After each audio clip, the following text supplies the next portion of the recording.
শাইখুল হাদিস ইবনে শাইখুল হাদিস আল্লামা মামুনুল হক ছাত্র জীবন থেকে আমার বন্ধু মানুষ, তাকে নিয়ে কি নাটক করেছিল আপনারা জানেন।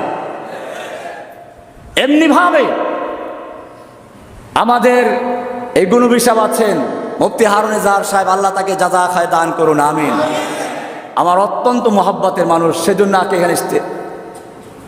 ভাইরা আমার, যে কথা বলছিলাম, এই যে ইসলাম ধ্বংসের চক্রান্ত হেফাজতুল উলামায়ে কেরামদের বিরুদ্ধেও দুর্নীতি দমনকে আগিয়ে দিয়েছিল। আমি জেলখানায় বসে অনেকের থেকে শুনেছি, তখন যারা জেলে ছিল, আমার তো কোনো অ্যাকাউন্টই নেই, তো দুর্নীতি দমন তালাশ করবে কি করে? গুণবী সাহেব বোধহয় এরকমই বলছিলেন,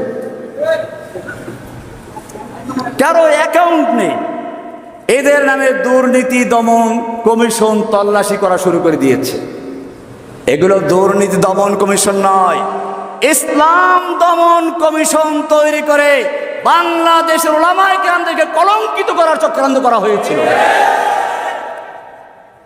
কিন্তু আল্লাহ তো দেখেন, ওরা যত রকমের চক্রান্ত শুরু করেছিল, আল্লাহ তাআলা তাদের সকল চক্রান্তের জালগুলোকে মাকড়সার জালের মতো ছিন্ন ভিন্ন করে দিয়ে উলামায়ে কেরামদেরকে আবার ময়দানে আসার তৌফিক দান করেছেন।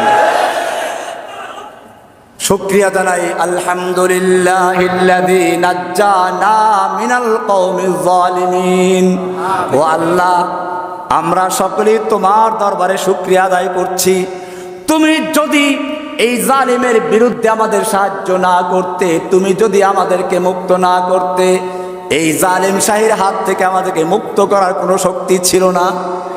মুক্ত করেছেন কে? আল্লাহ সুবহানাহু ওয়া তাআলা। কাজে আমাদের শুকরিয়া আদায় করতে হবে, তাই না?